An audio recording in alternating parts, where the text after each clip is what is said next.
What's up, everybody? Welcome to another episode of Yala, your thrice weekly podcast where we talk about the hottest news with a touch of what, Terence? Good old festive ho ho ho humor. Ho ho ho humor. I don't know. I just had to squeeze something Christmassy or Christmassy, festive yeah. in. Yeah. No, but then what would be the equivalent for New Year's? We're past Christmas already, bro. I know. It's a big dilemma for me. Like every time this period between Christmas and New Year is a very big dilemma. Cause suddenly Why? you can't listen to Christmas songs. You can't wish people a Merry Christmas anymore, and you kind of got to what do I say to people? Happy holidays. Happy New holidays, Year. yeah, happy holidays. But not everyone's having a holiday. Here we are working. Here we are, on the grinding and making sure that we still pump out a podcast regardless of the holidays, right? So then what do you say? You can still say Happy New Year lah. Maybe we have to move on past Happy Christmas. New Year, lah. Yeah. Unless you say Merry Christmas and a Happy New Year. I don't think you can just live on Merry Christmas.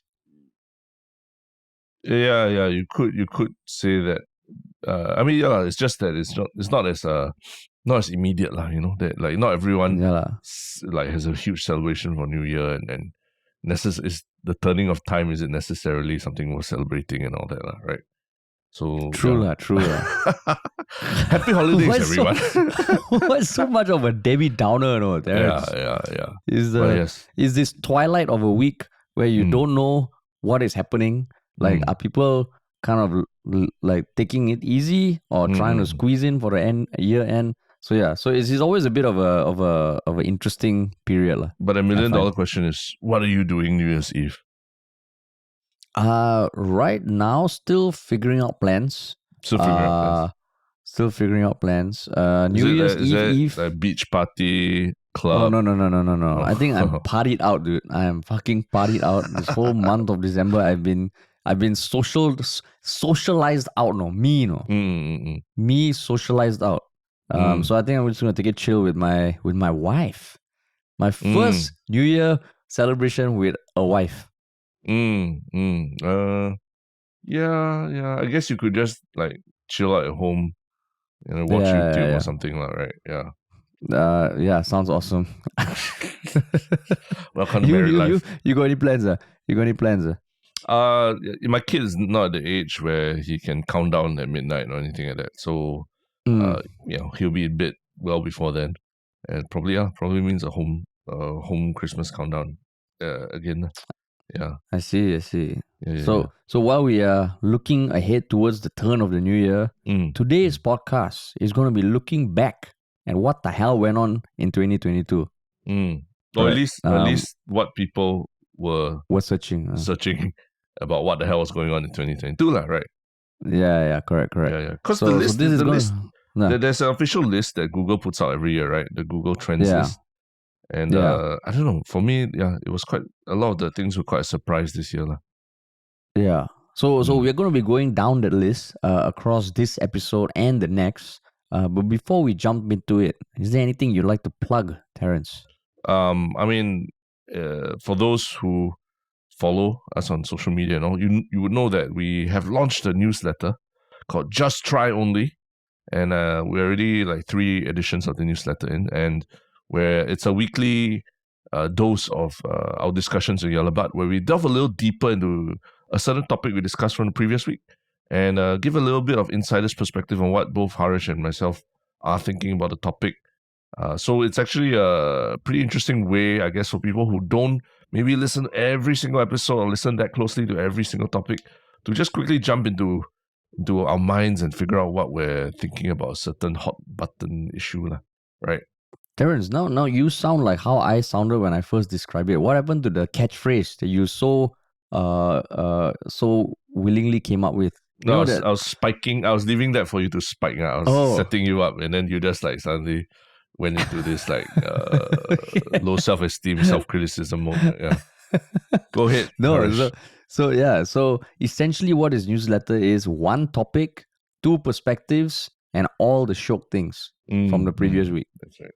So all what Terence said, we'll select 1 topic, kind of talk about why we wanted to talk about it.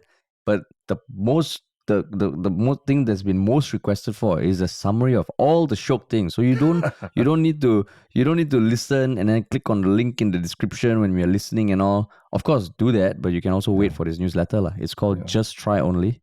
Just try and only. you can subscribe at the link in this episode show notes. Yes, that's right. Cool. All right. Okay, sweet. Yes. Let's Shall jump we right into jump into it, man? Yes. We both have the list in front of us. We haven't figured out who's going to talk about what. So, But how do you want to? how are we going to do it? We're going to alternate, lah, right? It's almost like a yearly tradition for us. Yeah. So I think for those who haven't heard the previous editions, we usually do like a countdown, right? From the top 10 Google searches in Singapore. We count down from 10 to 1 and just talk through each of them. I mean, so with that, why don't you start? But I just wanted to give a bit of a disclaimer in that I believe I had quite early access to this list before most of the general public had, because I attended the event where Google announced what these top searches were in early December, right before Harish's wedding. So it was one of those PR small kind of events at the Google office. I think Google, at least all these big corporations, are getting back up to speed with having events again. And I just want to point out that it was pretty interesting because being in that room felt like I was part of the 2022 trending searches list itself. I was literally witnessing what people had been discussing in 2022. I saw the Narminio there. I saw Ryan Tan, the ex-NOC guy, Ryan Tan there. So all these people were in the news as well, and there they were in front of me. All of us are partaking in the understanding what people are talking about in 2022. So it was a very surreal moment. It felt like I was, like sitting there in the middle of the list of people who you would describe as having dominated headlines in 2022 in Singapore. Yeah. Is it? A little bit. It was a kind of surreal feeling, December, offices opening, no one wearing masks anymore, and I think you're just buttering it up too much. Like, Google's not listening to this, dude. No. You got the invite. Yeah. I'm not praising Google or anything. I'm just saying how it's a weird, life-changing event like that. It wasn't life-changing. I think I'm getting it wrong. I'm saying how weird it felt being there. You know what I mean? Like you're here, you're being told, this event to talk about the top trending searches in 2022. Like, you walk in there, and there are all these personalities who literally made the news in 2022. That we were literally talked about on our podcast, whether it's Narminio's parenting, or whatever happened at NOC and all these things, right? Yeah. So that's what I'm saying. I'm not kissing the ring of Google or anything. I thought you were kissing the ring of Google. I'm like, dude, you got the event, you got the free food. No. Yes, plus, but please always invite us back because I love the free food and the freebies that we get. Yeah. I guess we imagine if one day when we go there and Yalabat is one of the trending searches. Oh, that could mean very good or very bad things for Yalabat. Yeah. I don't think it's something you can aspire to. We want the top trending searches. I mean, technically you can if both of us streak in Singapore. Yeah. And hold some poster boards, we might trend We'll appear at least on the daily or weekly Google Trends. Possible. But the other thing also is the other thing to caveat also is that this list was, I think, finalized pretty early, like I mentioned, early December, and that was way before even like events like the World Cup happening and Lionel Messi, winning the World Cup and all. So maybe this is a bit skewed towards the first 11 months of 2022 rather than December, including December as well. Oh, that's true. So okay, but cool. Yeah. Shall we jump into it? So since you were there at the event, why don't you kick things off, man? Yeah, and so as I mentioned, we're going to be counting down. So the number 10 most searched term in Singapore in 2022 is hammer roll. It's Thor, Love and Thunder. Now, Harish, what does that evoke in you when you hear that name? It felt like, it's one of the many movies that came out this year. But I don't know, when I watched it, I was kind of disappointed lah. Yeah, I was also very underwhelmed. But why were you disappointed? I know Because it just felt... you're like you love Taika Waititi, right? You talk about him Yeah, I all love the him. I time. love him. I think outside of Gary Vee and Tim Casey Ferriss Neistat. and all that, Casey Neistat, like the next most used word in your vocabulary is Taika, right? Taika Waititi. And, So for those of you who might not be aware, he's the writer and director of that show and a few other really good shows. Yeah. But I mean, I really liked the first Thor that he directed, Thor Ragnarok. But because I mean, that was fun. That was like it went to places that no superhero movie went to. It was funny. It was zany. But this one, it felt like they tried to do too much, and they tried to do everything that would be zany in isolation. They tried to just combine it all together. Then I felt like, wow, what is this? What's the story? What the hell's going on? Yeah. And then you? Yeah, it was just I think it was trying too hard to be funny already, right?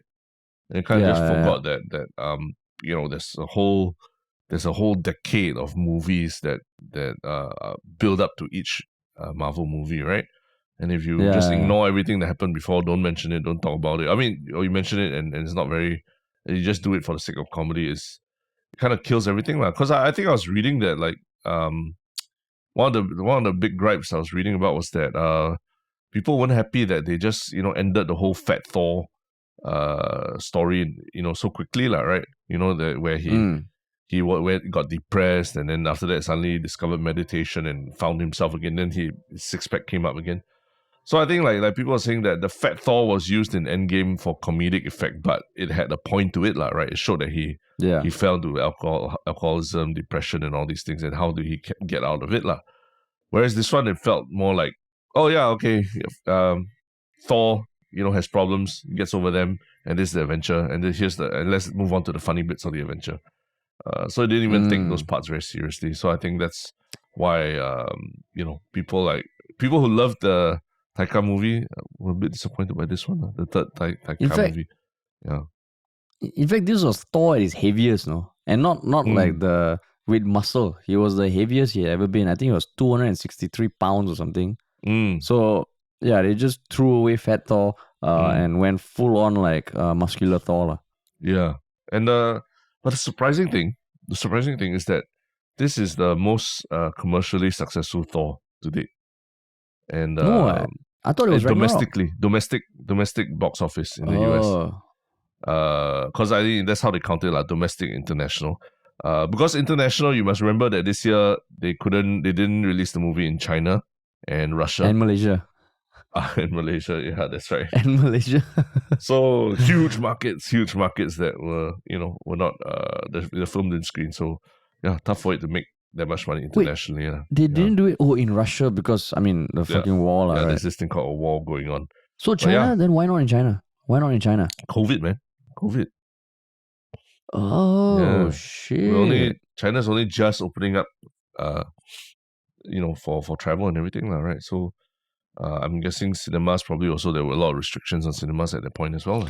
Oh, so domestically, it really kicked the shit out of Thor Ragnarok. I won't say kick the shit, but it's one of the few franchises that have, from movie to movie, just keeps making more money. Yeah, domestically. So I think, like what you said, there were a lot of expectations after Taika Waititi's the third Thor movie in the franchise. Very high expectations. People were really hoping that this would be a huge breath of fresh air. But, it was a bit much for everyone. Yeah.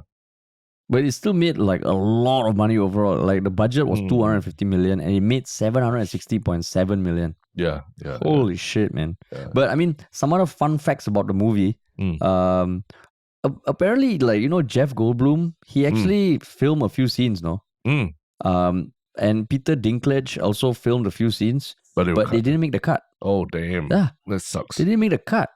Oh, fuck. Wow. I didn't know, even at that level, Jeff Goldblum, acts in quite a prominent character, then kena cut. But also, Christopher Hemsworth, do you know that his family, a lot of them were featured? No, I didn't know. Like his brother Liam played the actor who plays Thor in when they're recreating a skit. His wife plays one of Thor's lovers. Matt Damon, his right? Matt Damon sons. was in it, right? Yeah, Matt Damon was in also. Yeah, yeah, I'm yeah. talking about his family, lah, Oh, dude. sorry, yeah, yeah. No, now I Yeah, remember, yeah. his sons made brief appearances as young Thor, and his daughter plays Gore's daughter. Gore is Oh, that's right. Christian Bale. the bad guy, lah. Yeah. Yeah, But yeah. yeah, but I mean, why do but you yeah, think? lah. Why do you think? This is the only movie lah in the list, Yeah, lah, only right? film. The only Yeah. film. Why do you think it was so popular in Singapore? I mean, this one ultimately it's the how many times it was searched, right? I think because it was a popular movie nonetheless, you know, like even Top Gun Maverick and all. Yeah. But because there was that whole thing about it being banned, and then there were a few scenes of Christopher Hemsworth being like fully nude. Of course, they don't show it. Then you know Natalie Portman being so muscular. So I think it was very searchable because of that. Like. So when I saw this, and at first I also was like, hey, shit, why is this there? But then thinking about the movie and the whole Avengers thing, then I was like, okay, in terms of movie, probably more than any other movie. Yeah. And I think the timing also was, so Singapore already was getting out the whole COVID restrictions and all that as well. So people are much more, probably very, very thirsty to go out and watch a good movie. Thirsty, right? Thirsty in every sense of the word. Thirsty for Thor, thirsty for Natalie Portman, and for external something to do outside, right? Yeah. But yeah, number 10, Thor, Love and Thunder. Number 10. And number 10, Thor. Okay. Yeah. And then number 9. Number 9 was something out of entertainment. It was the term or the phrase GST voucher 2022. And I remember, I can't remember it was last year or the year before that, where I was like, oh, why is GST voucher trending? But then, of course, it is because I think it is something that a lot of people got access to. And of course, searching for it, how to use it. Like, I know I got the CDC vouchers. CDC voucher, is it? Yeah. And I searched that so many times, just knowing how to get it, how to use it, and all that. So when I saw it, I was like, oh, okay, this makes sense. Yeah. But were you surprised? No. I think this is anytime there's money going to people's pockets, there's probably a lot of interest in searching how to access it, right? I guess what's interesting is we're at the cusp of GST going up. So it also having seen it in the list kind of tells you the anxiety that people have about rising costs, right? And there was a lot of something big enough that it's more important than Thor, Love and Thunder to most people. Yeah, and there was a lot of debate in Parliament also about GSTs, right? Yes. I mean the GST. I mean, there's still people online are still going on and on about it, It's non-stop, right? Yeah, and there are going to be GST vouchers in 2023 also that are given. Yeah, right. Although, I think January. Correct. Sorry, what? Yeah. No, January is when it goes up to 8%, right? That's right. I think one interesting viewpoint that I've read recently is actually people are saying if it's going to go up, maybe it might have been a better idea to just have it go up 2% in one shot. Because really, yes, because I think people are saying that what you're seeing is that a lot of retailers are using the GST increase as an excuse to raise prices, right? GST go up, so we got to raise price. So when you give the retailers all that 2 chances to do that in 2023 and 2024, it kind of gives them 2 opportunities to raise prices and use GST as an excuse lah. Of course, they say they'll crack down on people who use GST as an excuse to raise prices, but there's so many external factors that are affecting inflation right now that you can't pass it apart, right? So some people say we're gonna go through that pain and we're gonna get GST vouchers all the time. Why not just give all the GST vouchers and just raise the GST 2% in one shot rather than two phases of pain, like drawing out the pain over 2 years, right? So that means the next one up to 9% will come in January 2024. I believe so, yes. If nothing changes, yeah. That's right. So how are they going to crack down on people who use GST as a argument? You mean like there's actually going to be like a task force or rules put in place? I don't know. That's the thing lah. People are saying how are you gonna crack down on someone who justifies their price increase by saying, external conditions and also GST, all these things all matter, right? So, but the thing is, when you raise GST twice, like in 2 years, it just gives people that excuse to say, oh, To GST increase, going up and all that, so we need to raise prices, like in general. Yeah. So we also increase our client rate card. Of course, yeah. 1% increase Sorry, coming GST. soon. Guys, sorry, man. Yeah. You want a pre-roll ad? Yeah. Just GST. Just an interesting perspective that I saw recently. I thought, well, actually, yeah, since we're barreling ahead with this GST increase. Maybe it's better just take it at one time rather than over 2 years lah. Yeah. It's like pulling off a plaster lah. You pull off half, and then the week later you pull off the other half. Yeah, no, man, it's just so much pull more it. painful. Yeah. Interesting. You saw that on like Reddit or just Hardware Zone? Yeah. The usual places I hang out on Friday night. The usual Reddit, forums. Hardware Zone. You see the usual places you go on Friday nights? Yeah. Sammy Boy and all these nice. things. Support local. Nice. Support local, correct. Support local. Yeah, support local forums. But yeah. Exactly. GST voucher 2022. Cool. And so that was number 9. And now number 8 is the obviously, something the bad memory that everybody wishes to erase from the past 2 years. It's COVID-19 cases, Singapore. That's the number 8 most searched term on Google. So, I mean, I'm not surprised that COVID showed up somewhere there, but why specifically Singapore? I mean, COVID cases, like, would you Google COVID cases Singapore? I think, if I'm not wrong, this might be they're trying to search for a number of cases at any point in time. Because it feels like at the end. Yeah, go on. No, there was a point in time when the cases were spiking to like 15,000 a day or something like that. And I think a lot of people are getting worried around that time that there wouldn't be enough supplies and all these things. So, I mean, you take for example what's happening with Panadol right now. I think there's a run on Panadol because people are buying Panadol. Right? Yeah, a lot of Chinese people living overseas are buying like paracetamol, Panadol, and sending it back home to China because there's a shortage. Because a lot of people are getting COVID and all. That's why, maybe at that point in time when there were a lot of cases in Singapore, people also were rushing out to go and buy to check on the number of cases and think about how much medicine they would need. Yeah, so but even then, COVID cases Singapore, I know maybe at the start of the year, there was a bit more attention on the numbers. Sure. And I remember I was searching also because we were planning our wedding and all the restrictions and all the shit, right?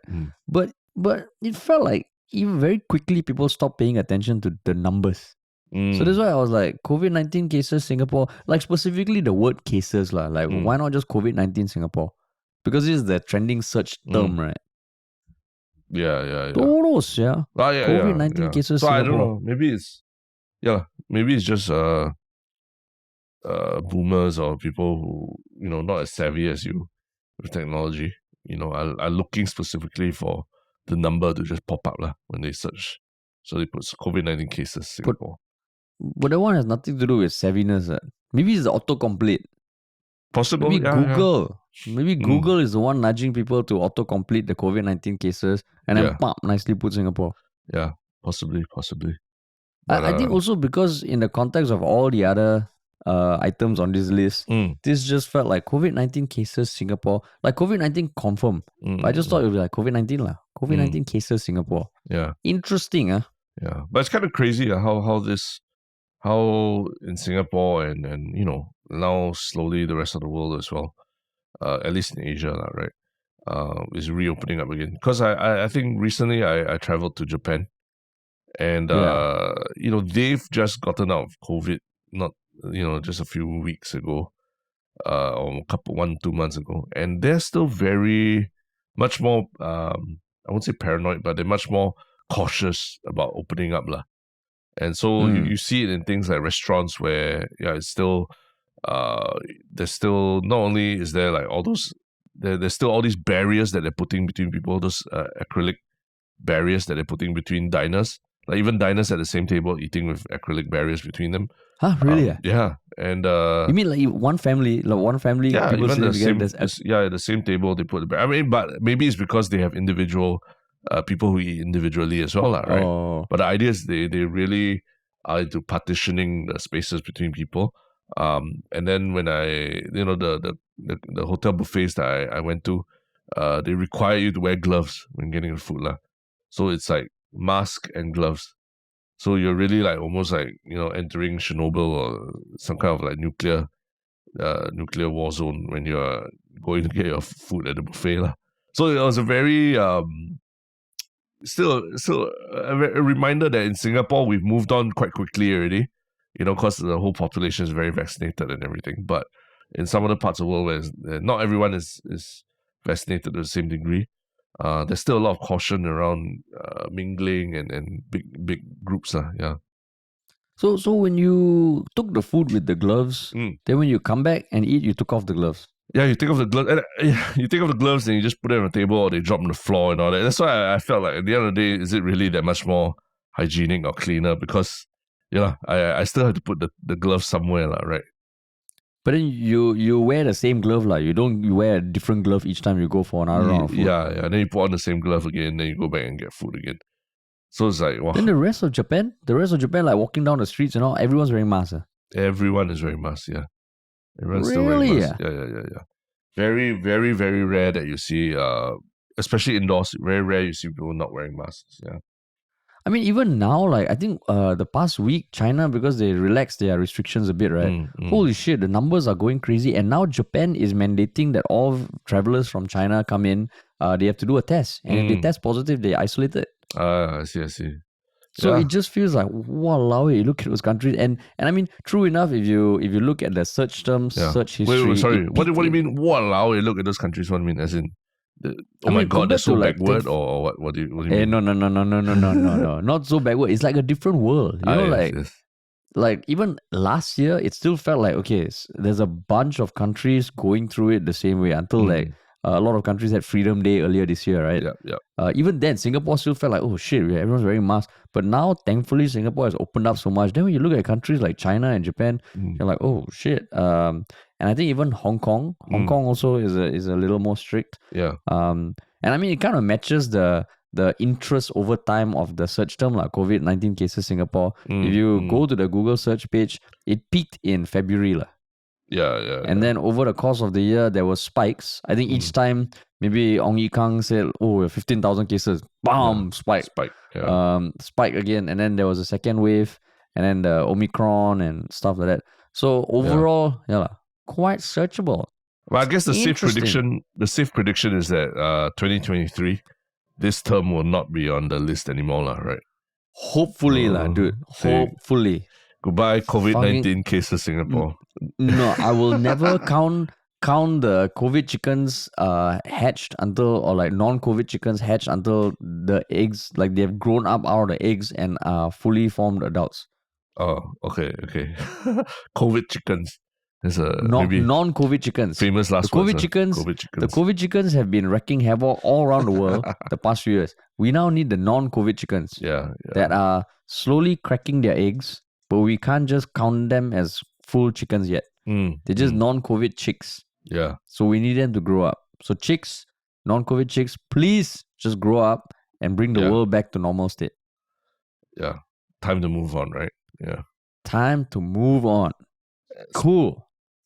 That's where we're going to number 7. Moving on to number 7. Number 7. Number 7. Not the smoothest transition. But yes, number 7. Number 7 is something a little more grim. And it is Shinzo Abe, the Prime Minister of Japan, who was sadly assassinated in September. No, I think it was July. Yeah, the funeral correct, was in September. Yeah, correct, in July. And I mean, this one, when I saw it, I was like, okay, that makes sense. Because do you remember how you found out about his assassination? Just on social media and the news. Yeah. Social media. Yeah, I think for me also it was on Twitter. And like at first, like it just I remember being like, what the fuck? Is that a fake video or something? Because the last assassination that was in the news felt so long ago. I mean, we have wars and all this other horrible shit happening, but an assassination felt very long ago. lah. So when this happened, I was like, oh, is this Yeah. a video like from way back or something? Yeah. Yeah. And he was just, I think he was in the midst of giving a campaign speech on behalf of someone from his party, right? Like to Yeah, support correct, someone correct. else in his party. So it wasn't like he was on a giving a speech for himself. But yeah, even like the crazy thing is that even till September when the funeral happened and all that, even now like people still there's still controversy, like, right? I think if you look at the news now, there's actually controversy about how much was spent organizing his funeral. You know, whether it should Oh, have is come from it? public money. Because I think a total of like 9 million USD or I can't remember 9 million Sing or 9 million USD was spent organizing his funeral. And I think his political career itself was, not was also has mixed reviews, like, and different kinds of receptions from different groups. So not everyone agrees with his politics, definitely. And so even down to the organization of his funeral, it's been quite a contentious affair in Japan. Yeah. But fun fact, Lee Hsien Loong attended the funeral also.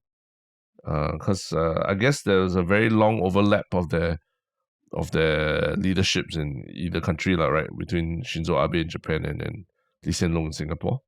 So Yeah. I'm guessing there was a lot of interaction between them, such that Lee Hsien Loong went down for the funeral. Yeah. I don't know. I will say when you say fun fact, right? I was like, how fun can the fact be? No, it's just one of those things where tidbit lah. Yeah, A tidbit. because Shinzo tidbit. Abe I think he attended Lee Kuan Yew's funeral. He came for Lee Kuan Yew's funeral.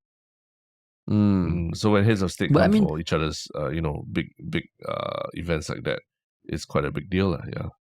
Yeah, I mean, I recently saw Lee Hsien Loong in a bit when my wife was watching the Meghan and Harry documentary. Oh, really?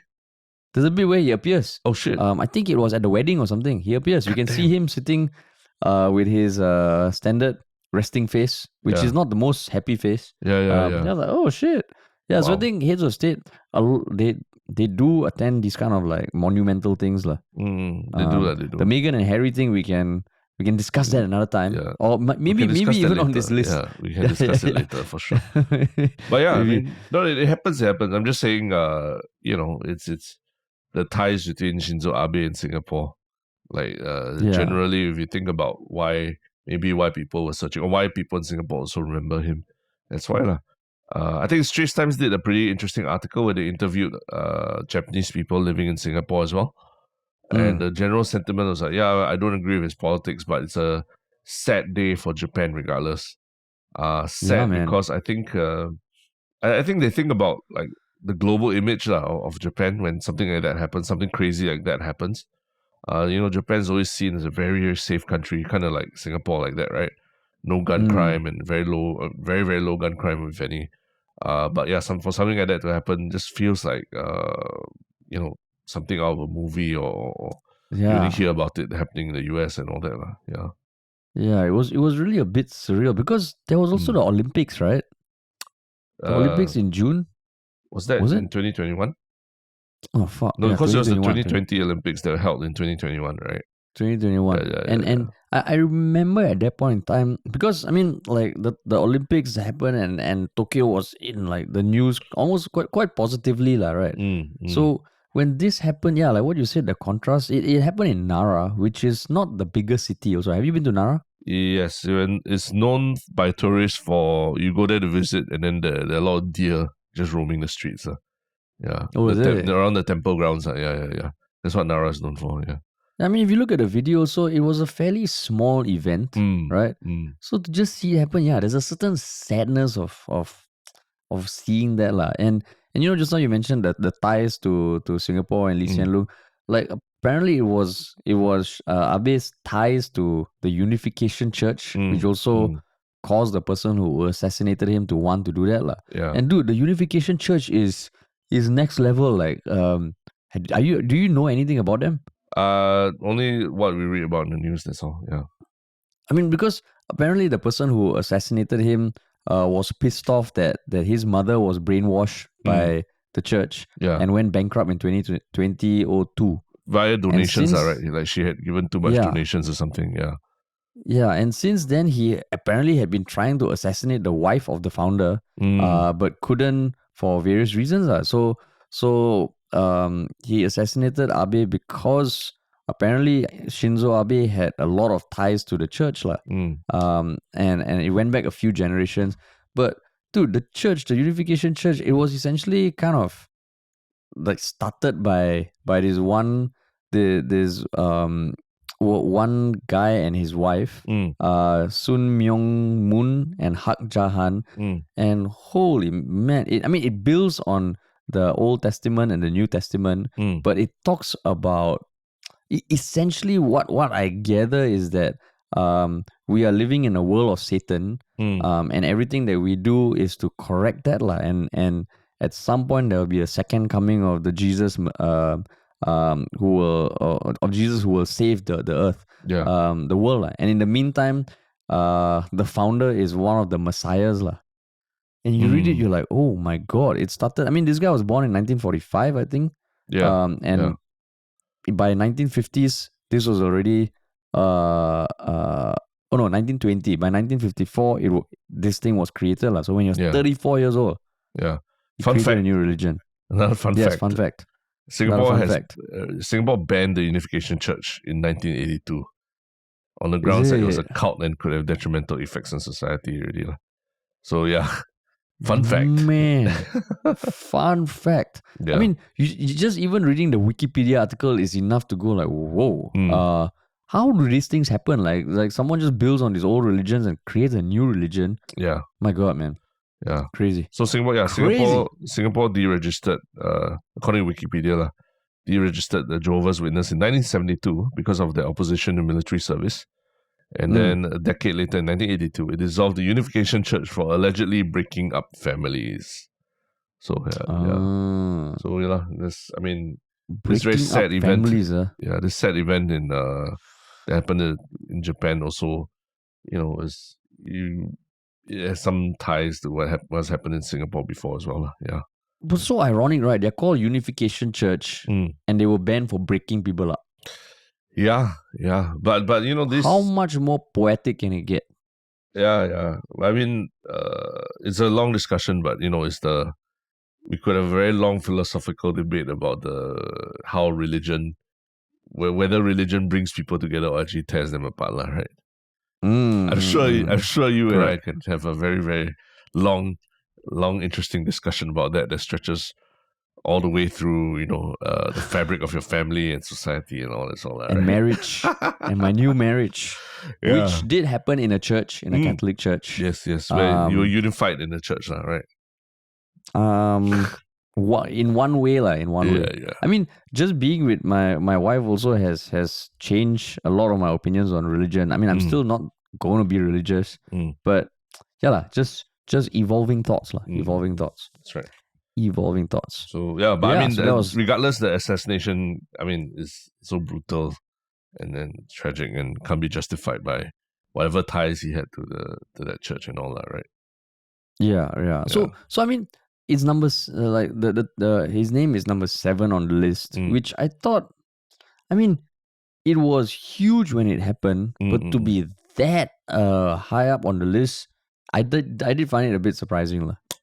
Yeah, and we can talk more about this as we head towards the top few searches.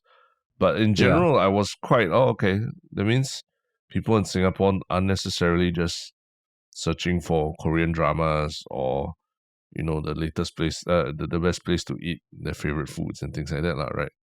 There's also certain international events and figures that seems like everyone is very clued into to search. Although it might be because of they are linked to political figures that are familiar to people here, right? That's why they were searched. Because I mean, for example, just spoiler alert, this one's not on the list, but Will Smith slapping Chris Rock, it's a huge event in pop culture and all that, but it doesn't appear on this list at all, right? I think, okay, so at the bottom of the trends.google.com page, and I don't know whether they explained or talked about this at the event, there's a button that says learn how the lists are populated. So when you click on it, there's just one line that says lists are based on search terms that had the highest spike this year as compared to the previous year. Highest spike means okay. Does it mean that if Will Smith was searched a lot last year and this year he was searched a lot but more than that, the spike doesn't count. Whereas for Shinzo Abe, he might not have been that searched the previous year, but this year is like boom. Possibly. Did they say anything like that? Possibly, there is the possibility. Or you were too starstruck at the event? Yeah, I was too starstruck. There was like they never explained anything. No, they did. We played a bunch of games to guess what the top 10 searches were, and I was too busy gawking at Ryan Tan and the whole XNOC crew and all. Yeah, I didn't take notice of that caveat. But I would imagine Will Smith. Yeah, I mean, I'm sure there was a bit of a spike from last year, definitely. Yeah, confirm. Yeah, so I can't imagine it not. So it is a surprise to me that someone like Shinzo Abe is searched more than Will Smith. Yeah.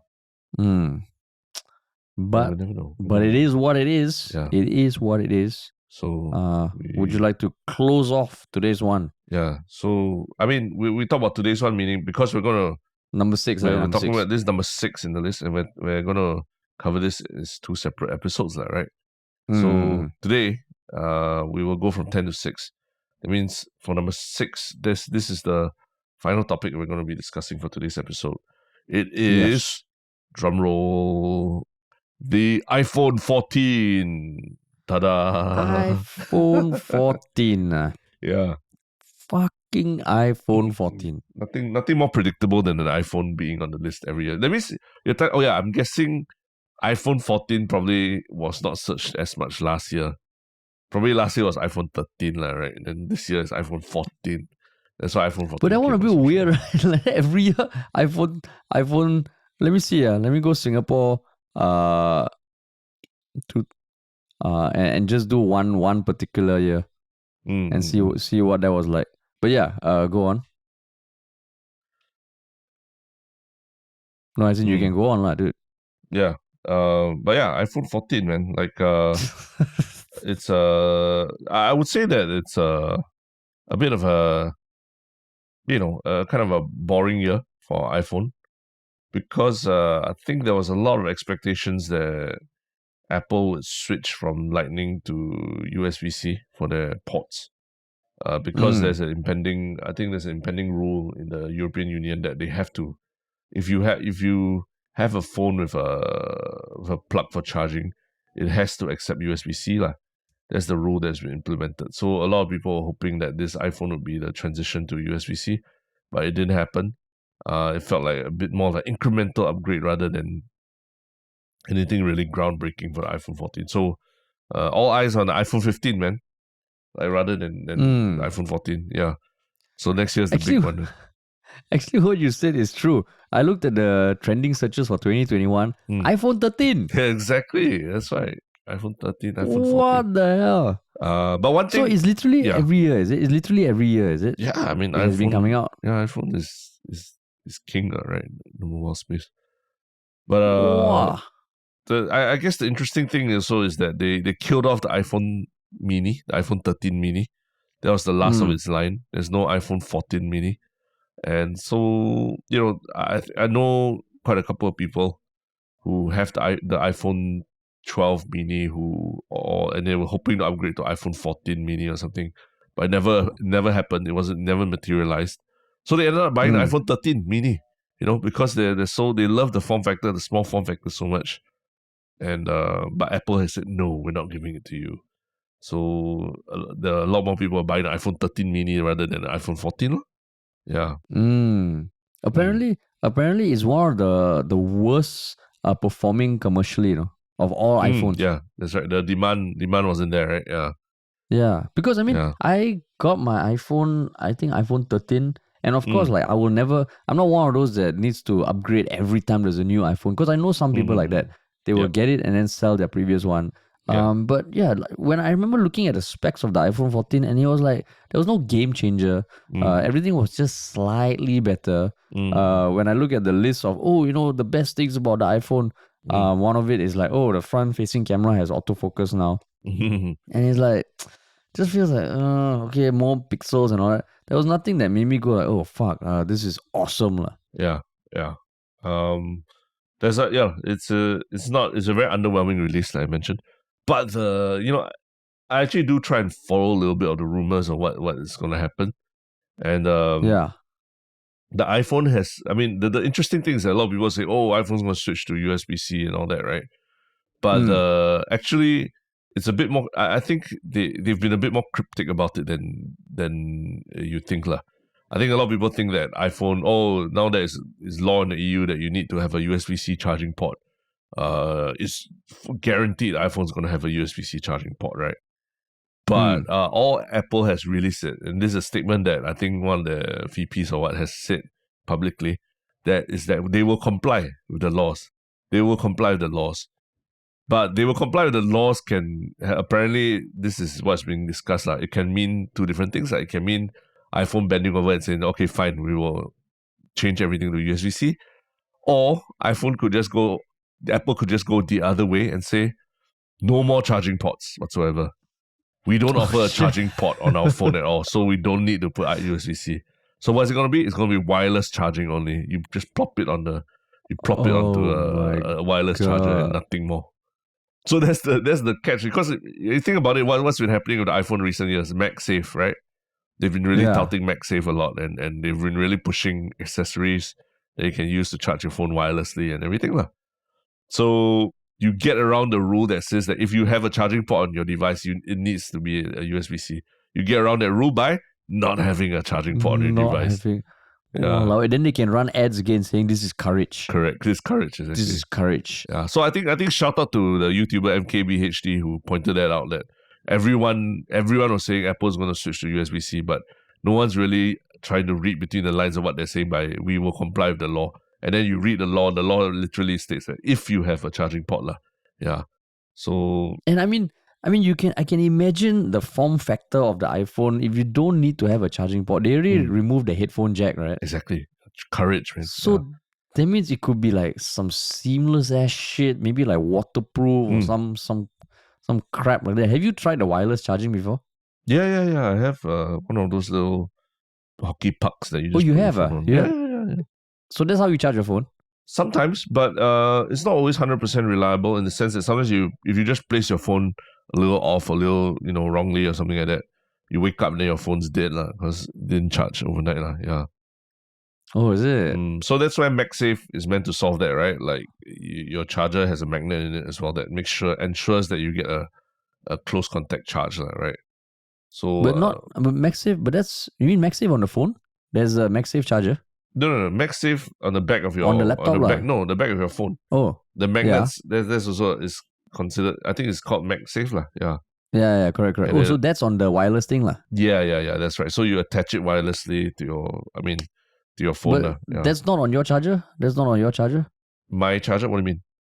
No, you said you have the wireless port, but it sometimes doesn't. Yeah, you could. Even from earlier generations, mine's an iPhone 11, so it's very old already. Even from earlier generations without the whole MagSafe thing. So yours doesn't have the MagSafe. Yeah, you can still charge wirelessly. You just drop it onto the hockey puck, right? But that problem arises when you don't put it properly on the hockey puck, and then it ends up not charging, and the whole night just goes by and your phone just dies in the morning. Whereas if you have a new phone, the MagSafe would ensure it's in the correct position lah. Correct, and it will just snap the place and just make sure it charges properly lah. But I was like pretty mind blown by how tricky Apple can be about these things. Like, we will comply with the law. And that's all they said. And then the media went crazy by saying that Apple will have a USB-C on its next iPhone. But why don't they want to? Why do they not want to have the USB-C? What's the theory behind that? Then it's harder for them, because USB-C I think is a more universal standard, right? Yeah, and then now, for example, they can when those accessory makers like Belkin or whoever create iPhone cables, I think they have to pay a licensing fee to Apple for the technology, whereas USB-C is a more open standard that There isn't all these like licensing fees lah.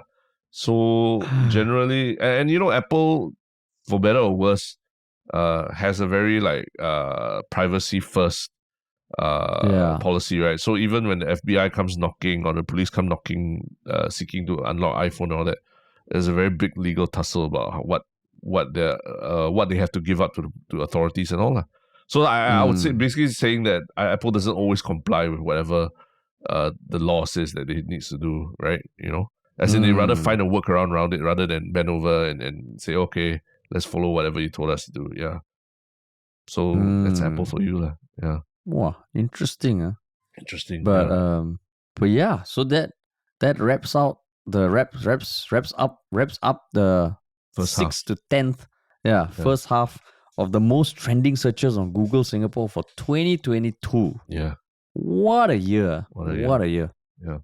What a year. So Is it time to move on to the one Shiok comment?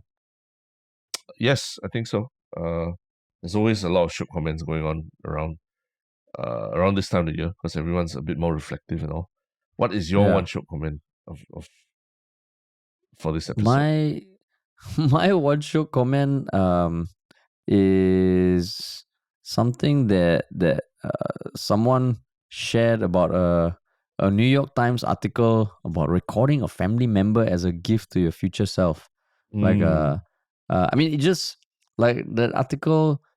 It does lend a lot of context to why we started and are trying to grow Folklory. But I appreciated like original Goat One, understanding what we're doing at Folklory, seeing this article and sharing it, and kind of like helping us tell the story and explain the motivation. So shout out to you, man. It was a good article too. It was a good article. Yeah. So thanks for that. What about you? Yeah. So speaking of nostalgia and looking back and recalling memories and all that, I think. But then, another long time listener, posted because we did a Yellowbud Reacts episode, right? On the Yellowbud Reacts Part 2. But then posted how nostalgic. For me, my first episode from you guys was during the election. I was just looking for funny content in the election. You guys made me cry tears of laughter, lol. Then I backtracked and started from episode 1, and even then, from the GE episodes to episode 1, I could already feel that it was very different. Like you guys were a lot more natural and at ease in the GE episodes versus episodes 1. So yeah, it's a validation that we've come a long way with the podcast, and shout out to everyone who's been on this journey with us as we grow and evolve and even have a chance to even do a Yalabat reacts to our old episode. That whole meta, like looking back at our past kind of thing. That's just like building a whole folklore for our podcast. Folklore. Yeah. I mean, she also suggested like, would we consider doing a day in the life of Harish and Terence, which I've come to learn is quite a trend online, no? Oh, really? Yeah, it is a big trend on YouTube. On TikTok, maybe YouTube okay. Shorts. That kind of like a day in the life of. I started seeing a few videos a few weeks ago of like Steve Harvey and all that. Then I was like, okay, that's interesting. But I think I was listening to some podcast or some news yesterday that talked about how it is one of the more trending things on social media. A day in the life of. Yeah. Maybe. Possibly. Maybe. I think we will never say no to some interesting TikTok or Instagram content as well, right? As long as it's not a dancer. I know, but that's what we do every day. That that's what I do every day. I just wake up and I try to practice my TikTok dances dancer. that I never record, I never put up. Exactly. Yes. But cool. All right. And what about your one Shiok thing, man? Yeah. Just going back to what we were discussing earlier about the very strange period that is between Christmas and New Year. For me, it's because of the tough year that I've had personally and all these things, like music really helps me to get by and all that. So I've always been trying to think about what music is appropriate for the period between Christmas and New Year, when you're sort of like, okay, you've had Christmas, you've done all the Christmas songs, you've opened all your gifts, you're thinking about when to take down the Christmas tree and all these things, but you're still in a festive mood. You still want to, like, not say goodbye to the festive season yet, and you kind of just want to like, but it's probably a bit more chill already, right? There's no rush to get presents and all these things. So I was trying to find playlists on Spotify, and I think I found one that is pretty good. It's called Post Christmas Fuzzies by Carolyn Joy Rector. I mean, it's not something sanctioned by Spotify or anything like, but it's just a collection of very festive sounding songs that don't necessarily scream about Christmas Day or Christmas Eve or anything like that. They're just festive sounding songs with that are talk about generally about the holidays and just put you in a mood that's still in that festive mood, but don't necessarily push you towards like 25th December. Yeah. So that means it's not Christmassy. It's not super Christmassy. As in I think the word Christmas rarely comes up per se. So it's mainly about like, for example, I'll just read a few of the titles. The Coldest Night of the Year by She and Him.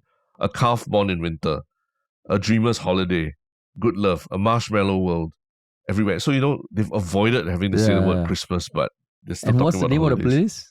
What's the name of the playlist? What's the name of the playlist? It's called Post Christmas Fuzzies. FUZZIES. Yeah.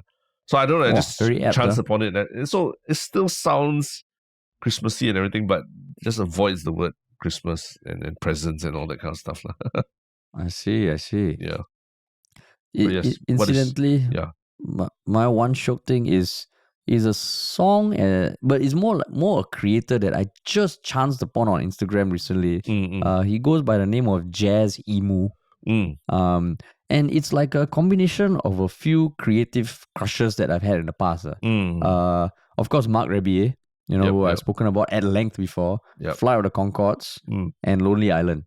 So he has this one song on his Instagram called Pineapple, where it is done as an Instagram reel, is a vertical video, and is one of the most catchy songs I have heard this year. And the lyrics are basically, can I have a word with the person who came up with the word pineapple? When literally every other language said ananas, English panicked and mentally combined the concept of a pine cone with a freaking apple. Of course, when he sings it's a lot more upbeat, but holy shit, man, I love the song so much. And I think when I watched it, he had like 30K Instagram followers. Now he's like 35, and I will bet that he's gonna blow up next year. Confirm. He's fucking talented, and I love his shit. Yeah, 35K followers. It's quite small for. Quite small, yeah. Quite small. He just randomly showed up on Instagram, and I was just scrolling through mindlessly, and I heard this. I was like, "Whoa, what is this? This guy's a genius." Comedy funk, like he labels comedy it. funk, exactly. Yeah. Comedy funk, yeah. So you listen to that song, like, oh my god, it's amazing. Yeah, but yeah, cool, man. Sweet. Right. So that brings us to the end of part 1 of our year in review for 2022. Maybe this will be our Christmas New Year tradition. I think it's cool. I think whether or not we get it from Google Trends or maybe one day we'll even look back at our top episodes or anything like that. I think counting down just what people are discussing this year really puts into perspective what everyone has gone through in the past year. Yeah. I mean, that's what we did for our first live show at the start of this year also, right? Which was in January, right? Oh, shit, man. That was in January. Yeah. Yeah, but we're definitely going to do something in 2023. Yep. So stay tuned. And till the next episode.